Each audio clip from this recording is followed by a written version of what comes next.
Hello all, welcome back to snack and meal. இன்றைக்கான recipe banana fritters. எங்கள் வீட்டில் இதை வாழைப்பழ பென்னின்னு சொல்லுவாங்க.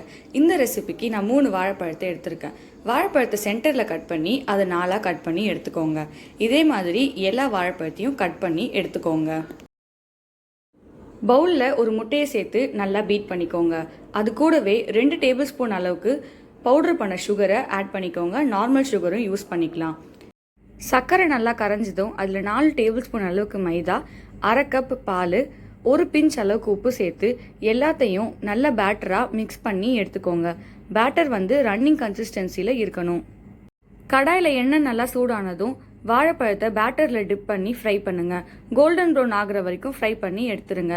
அவ்வளோதான், ஈஸியான பனானா ஃப்ரிட்டர்ஸ் ரெடி. இந்த ரெசிபி எப்படி இருக்குன்னு ட்ரை பண்ணி பார்த்துட்டு கமெண்ட்டை சொல்லுங்கள். இந்த வீடியோ உங்களுக்கு பிடிச்சிருந்தா லைக் பண்ணுங்கள், சப்ஸ்கிரைப் பண்ணுங்கள், பெல் ஐக்கானை கிளிக் பண்ணுங்கள். இந்த வீடியோவை உங்கள் ஃப்ரெண்ட்ஸ் அண்ட் ஃபேமிலிக்கு ஷேர் பண்ணுங்கள். ஏன்னா எனி ஒன் கேன் குக்.